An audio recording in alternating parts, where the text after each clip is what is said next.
you details about how two accused hitmen entered Canada.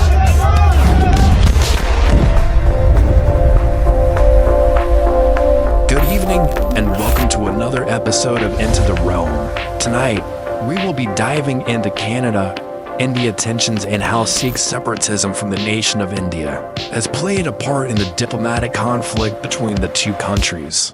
But before we get started, don't forget to like and subscribe to help the channel grow.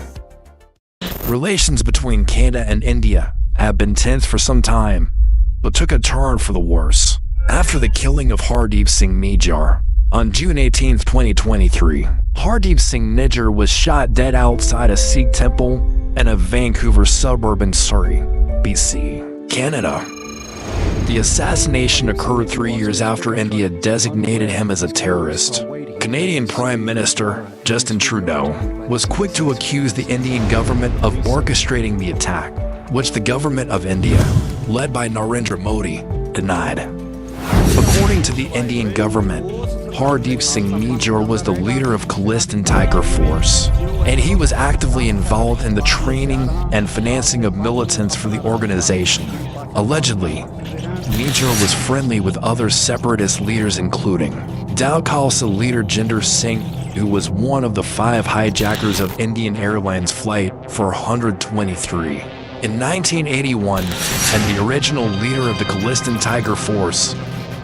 In a 2020 Indian government statement, Nijjar was said to be actively operationalizing, networking, training and financing its members after being named chief of the Khalistani Tiger Force. New Delhi officially categorized him as a terrorist in the same statement, saying he was involved in exhorting seditionary and insurrectionary amputations and attempting to create disharmony among different communities in the country. For years, the Modi government has accused Canada of harboring its separatists, which has led to a deterioration of relations between Canada and India. In 2018, India refused to let Prime Minister Justin Trudeau's plane land in Punjab during a visit, unless he and his defense minister agreed to meet with a government official to air grievances about Sikh separatists in Canada, including Hardeep Singh Nijjar. During the meeting, India's Minister for the Punjab, Captain Amarinder Singh, handed Mr. Trudeau and then Defense Minister Harjit Singh a dossier containing the names of about 10 Sikh activists whose activities the Indian government wanted curtailed. The dossier was part of a years-long effort by the government of Prime Minister Narendra Modi to press Canada to take legal action against Sikh separatists, whom India views as terrorists. During the 2018 trip, Mr. Trudeau and Mr. Singh had plans to travel to the northwestern state of Punjab, home to the majority of Sikhs. They were told they would not be able to land in the state unless they took the meeting. Mr. Trudeau and Mr. Singh wanted to avoid Captain Singh because of his earlier description in 2017 of Harjit Singh's father, Kundan Singh, as a terrorist owing to Kundan Singh's previous position leading the World Sikh Organization. Canadian officials told their Indian counterparts that while they understood the concerns about possible terrorist activities, they also stressed Canadian police can't arrest someone simply because they express views that New Delhi doesn't like. This did not go over well with Indian officials. Trudeau had intended to use the trip to smooth over long simmering tensions about support for Sikh separatism in the Canadian diaspora, and to bolster Canada's relatively weak trading relationship with India. But the visit was derailed when news emerged that Jaspal Atwal, ABC man convicted of attempting to murder an Indian politician in Canada, was invited by a Liberal MP to 2 functions attended by Trudeau. The invitation, while not sanctioned by Trudeau, was a diplomatic embarrassment. In early June 2023, India's Foreign Minister, S. Jaishankar, criticized Canada for allowing a float in a parade, depicting the 1984 assassination of then Indian Prime Minister Indira Gandhi by her Sikh bodyguards. India sees the float as an effort to glorify violence by Sikh separatists. On September 18, 2023, Trudeau revealed that Canadian intelligence agencies were pursuing credible allegations of a potential link between India's government and Nijjar's death. After the accusations of India's role in the assassination, India responded furiously. It completely rejected the allegations, calling them absurd. Both have expelled one of the other's diplomats, and it's unclear how they now pull back from the BRINK. Sources said investigators identified the alleged hit squad members in Canada in late 2023 and have been keeping them under tight surveillance until their arrest in mid-2024. Kamalpreet Singh, Karanpreet Singh and Karan Brar face first-degree murder and conspiracy charges in the Nijjar case. However, to understand the conflict between the Khalistinian separatists and the Indian government, we must go back in history to discover where the grievances come from. The roots of Khalistan lie in the British colonial policies of the late 1800s and early 1900s that sought to divide Sikhs and Hindus. Sikhs were recruited into the British Army in large numbers to use against Hindu rulers that rebelled against the British Raj. Subsequently, after Indian independence in 1947, tensions between the state of Punjab and the central Indian government surfaced. As the nation-state of India solidified, Sikhs felt threatened that their way of life would be subordinate to Hindu interests, since Hindus were a clear majority in India.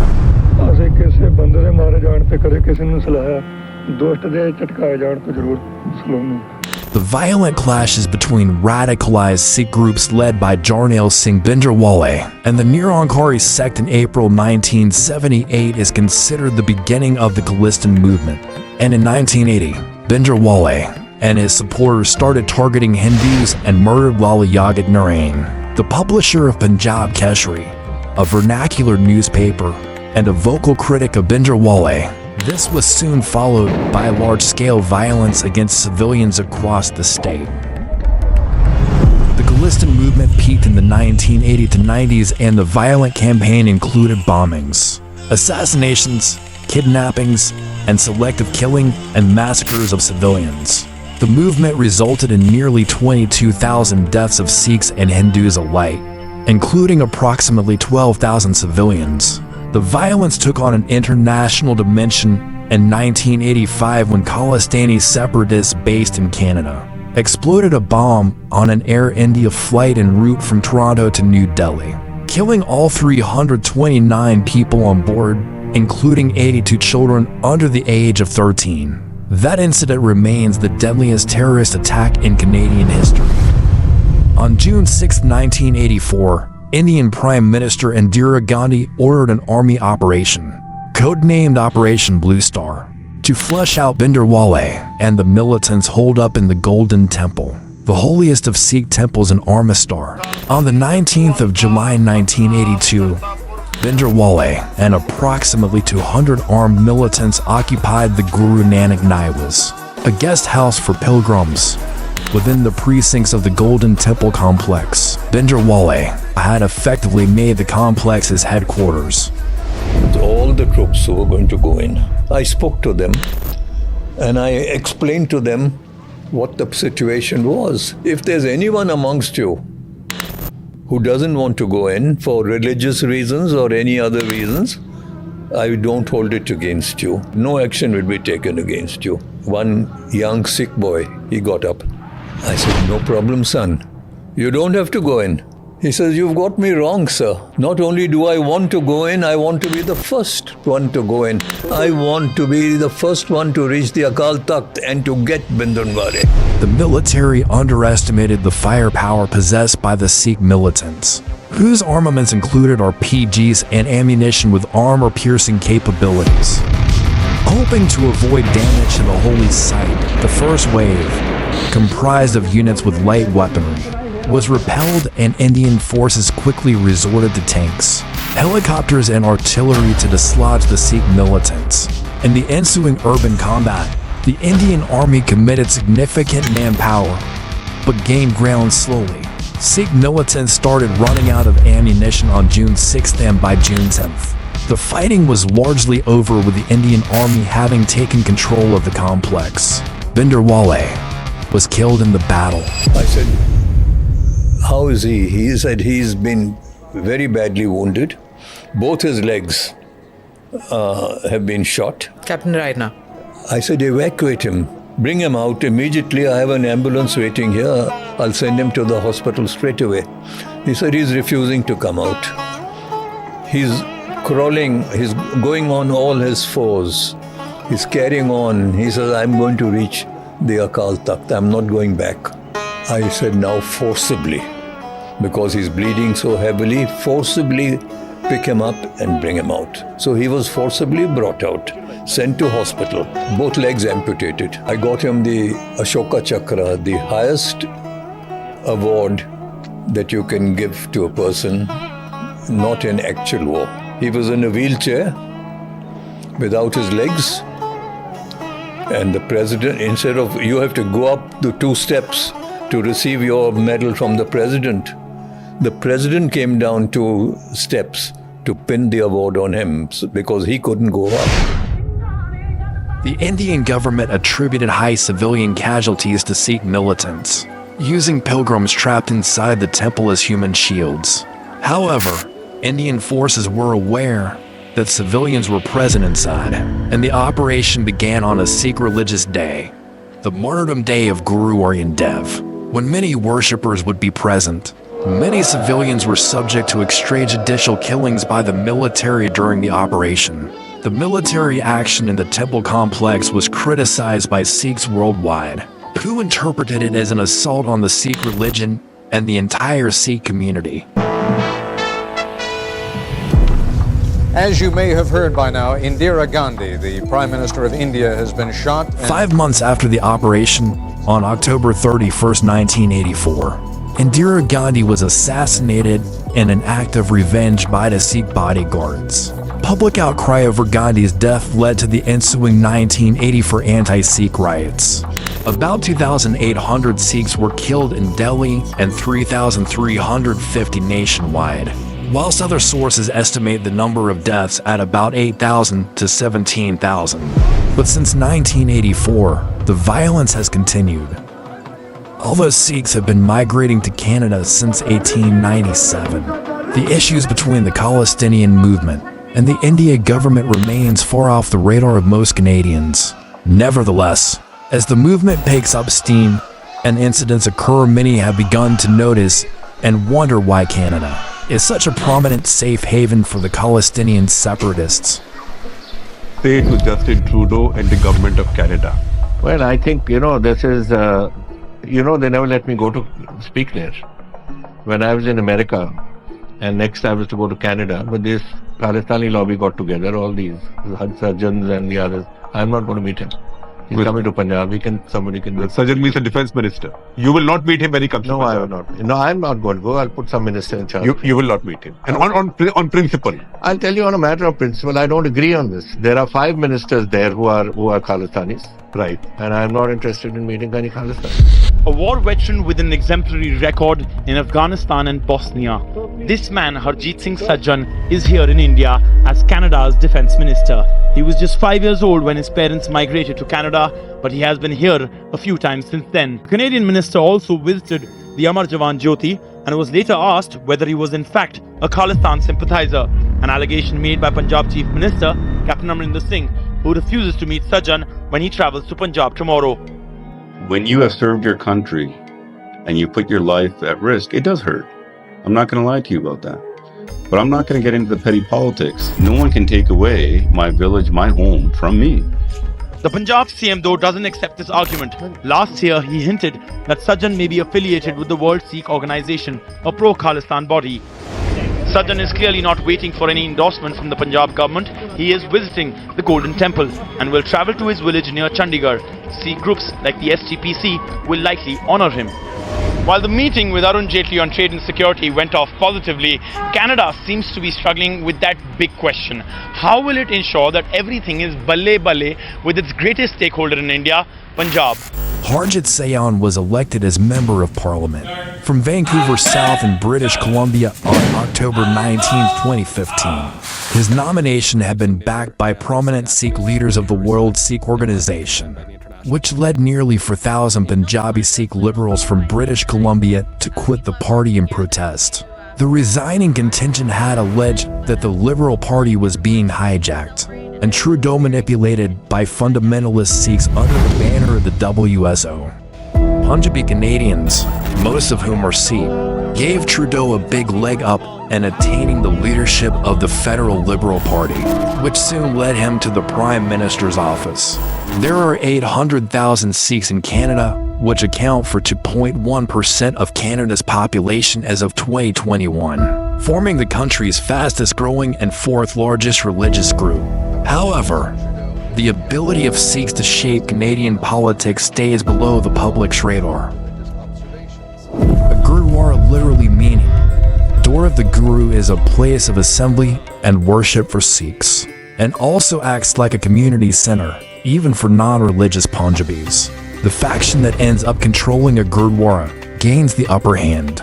The 10 to 20 individuals who run the Gurudwara not only gain access to pools of religious donations made in cash, they're also able to influence a circle of 40 to 50 extended families.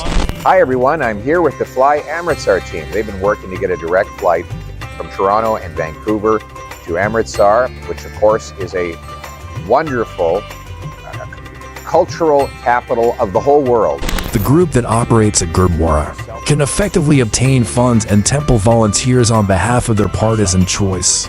They often man a table in the temple on behalf of their politician, particularly on weekends when devotees come by the hundreds. Another little understood factor that enhances the effectiveness of many Sikh leaders is their traditional caste. The dominant caste among Punjabi Canadians is called Jat, which is a landowning warrior caste. The high status of a Jat leader makes it easier for certain politicians of Sikh faith to mobilize their relatives, extended families and friends. The NDP's Jagmeet Singh, despite playing down his family's upper caste origins, has proved adept at Gurudwara politics, including winning the backing of Sikh temples with Khalistan secessionist tendencies. How revolutionary they were to come up with these ideas. They're very, I say, they're gangster ideas, right? They were ultimate revolutionaries. It is about Sikh spaces and Sikh institutions, and it endorses violence as a legitimate form of resistance and survival. Politics perceptions reality in many ways, and you're standing beside an individual who reportedly said that Sikh self-determination required taking up arms. You've renounced violence, but is there not a guilt by association optic here? Well, again, there's a complexity to the situation. We have to look at the context where Sikhs were targeted by their own government and were subject to massive violence and thousands of people were killed. Some people turned to leaders who were protecting and defending people who were being targeted and killed. And some people don't agree with that. The issue is complex, and it's not easy to say I agree or disagree with that. It's important to understand the complexity of the scenario. Do you regret going to those rallies now? No, I would go in the future. I think that if I don't go... You'll go in the future despite all this? Yeah, I miss out on an opportunity to talk to people about what are the ways forward, how one can use the pain and trauma, like how I use the pain and trauma that I've experienced as a kid, and channel that into something positive, transform it into something positive. If I can touch the lives of even one person in an audience, I've done something positive. Before winning the leadership of the NDP, Singh signed up an astonishing 10,000 party members in BC alone. Sikh Canadians' political power is greatest at the local party level, at determining who is nominated to represent ridings, and in gathering bulk members to vote for a candidate to become a provincial or national leader of a party. Sikhs mostly punch above their weight at nomination battles and for political party leadership. They can attract new members very effectively and focus substantial energy into mass recruitments. Canada has arguably become the epicenter of the international Khalistan movement, As of the time of making this video, a fourth suspect in the Nijjar case has been arrested, and news of India's election interference attempts in 2019 and 2021 have been added to the long list of foreign interference issues that plagues Canadian politics. And as the 2025 Canadian federal election looms, Canadians will face new internal dilemmas to decide on as they weigh their options. While the tensions between Canada, India, and the Khalistan movement continue to unfold, it is unclear how all this will one day be resolved. What is clear is that Sikhs stand to play a large role in deciding Canada's future. That's where the story ends for tonight. Thanks for watching, and don't forget to like and subscribe, and see you next time on Into the Realm.